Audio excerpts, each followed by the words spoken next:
Hello मित्रों, आप सभी का स्वागत है सेल्फ स्टडी अड्डा चैनल में।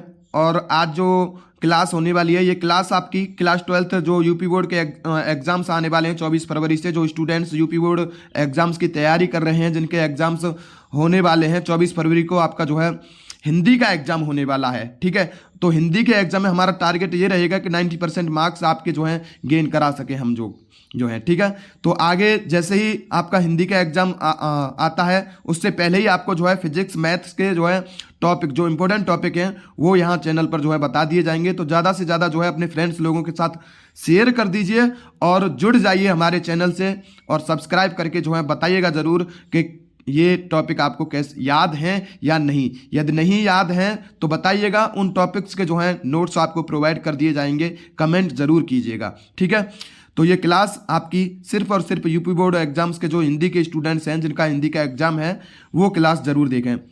तो टॉपिक की ओर चलते हैं ज़्यादा देर न करते हुए। जैसे बात करते हैं महत्वपूर्ण गद्यांश की। ठीक है, गद्यांश की बात करें, देखो ये गद्यांश करने का तरीका क्या होगा आपका।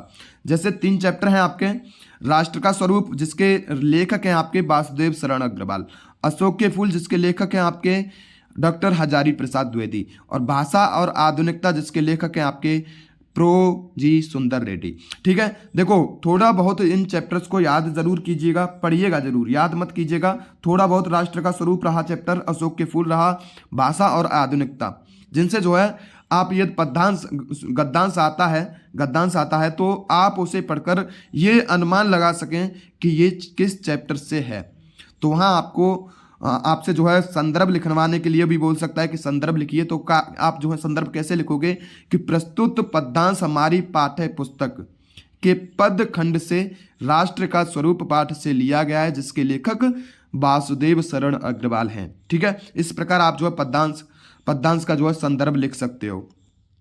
ठीक है, तो ये 3 चैप्टर हैं मोस्ट इंपोर्टेंट, इनको जरूर पढ़िएगा और लेखक जरूर याद कर लीजिएगा। राष्ट्र का स्वरूप का आपके वासुदेव शरण अग्रवाल हैं, अशोक के फूल के आपके डॉक्टर हजारी प्रसाद द्विवेदी, और भाषा और आधुनिकता के प्रोजी सुंदर रेड्डी।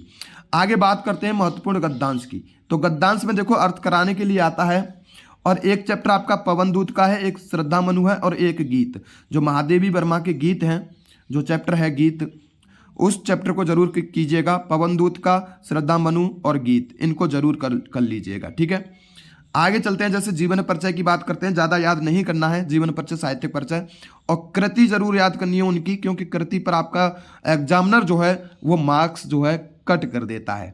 ठीक है, 5 नंबर का एक क्वेश्चन आएगा, 5 नंबर का ये होगा और 5 नंबर का ये होगा, 5 मार्क्स का ये, 5 मार्क्स का ये। अच्छा, डॉक्टर हजारी प्रसाद द्विवेदी, ये 100% आएगा ही, और मैथिली शरण गुप्त, ये 2 जीवन परिचय और साहित्यिक परिचय हैं। आपको साहित्यिक परिचय, जीवन परिचय ये याद करने हैं, और इनकी 3-3 कृतियाँ, 2-2, 3-3 कृतियाँ जो है आपको याद करनी है। ठीक है, आगे बात कर लेते हैं। जैसे आप एग्जाम में जो है कॉपी लिखते हो, तो कॉपी लिखने का तरीका यदि आपको नहीं पता है, आप जो है कॉपी लिखने का तरीका नहीं जानते हैं, तो कमेंट जरूर कर दीजिएगा। आपको कॉपी कैसे लिखनी है आपके एग्जाम में, वो यहाँ जरूर बताएंगे हम लोग। ठीक है, नेक्स्ट बात करते हैं कहानी पंचलाइट कहानी याद कर लो, 100% आनी ही आनी है, 100%। सारांश और आपका उद्देश्य जो है पंचलाइट कहानी का आप याद कर लीजिए, 100% आएगी ही। ठीक है, बात करते हैं संस्कृत खंड की ओर चलते हैं। संस्कृत खंड में जो है एक चैप्टर है आपका भाषायाम महत्तम, यानी संस्कृत भाषायाम महत्तम, और एक मदन महामना मालवीय, जो मदन मोहन मालवीय हैं, उनके ऊपर एक चैप्टर है। तो यहाँ से आपको क्या होगा, उस संस्कृत खंड का अर्थ कराएगा और कराएगा आपका संदर्भ।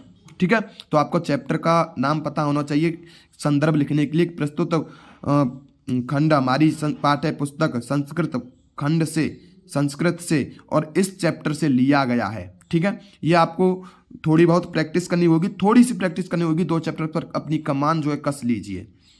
नेक्स्ट चलते हैं रस। देखो रस की बात करते हैं, तो रस जो है आपके हास्य रस, करुण रस और वीर रस, ये 3 रस याद होने चाहिए आपको।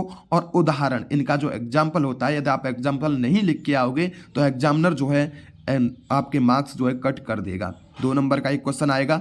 अलंकार की बात कर लेते हैं। तो अलंकार, देखो अलंकार में आपके रूपक अलंकार, उपमा अलंकार और यमक अलंकार, रूपक अलंकार, उपमा अलंकार, यमक अलंकार, इन्हें जरूर कर लीजिएगा। और बात कर लेते हैं जैसे दोहा। ठीक है, दोहा और सौरठा, दोहा और सौरठा, इनमें से एक आएगा, इनमें से एक आएगा। दोहा जो है सौरठे का उल्टा होता है, ठीक है। दोहा और सौरठा इनमें से एक आएगा। तो ये जो है आपके रस हुए, रस 2 नंबर का आएगा, अलंकार 2 नंबर का आएगा, और दोहा या सौरठा ये 2 नंबर का 6 नंबर यहाँ से जो है आपको 6 मार्क्स आपको यहाँ से मिल जाएंगे। आगे बात करते हैं, जैसे गांधी जी का चरित्र चित्रण आपको याद रखना है। गांधी जी का चरित्र चित्रण ये जो है आपका 100% आता ही आता है हर एग्जाम में। गांधी जी का चरित्र चित्रण याद रखिएगा, गांधी जी का चरित्र चित्रण। तो यहाँ से आपके 5 मार्क्स यहाँ से बन जाएंगे, ठीक है। निबंध की बात करते हैं। निबंध जो है आपको पर्यावरण प्रदूषण पर एक निबंध आपको याद कर लेना है, और आतंकवाद समस्या और समाधान, ये निबंध जरूर याद रखना है आपको। इन पर थोड़ी प्रैक्टिस आप जो है बना लीजिए, ताकि आप जो है एग्जाम में थोड़ी हेजिटेशन जो है फील ना कर पाएँ, जो है आप निबंध जो है वहाँ पे लिखें, ऐसे लिखें तब, ठीक है।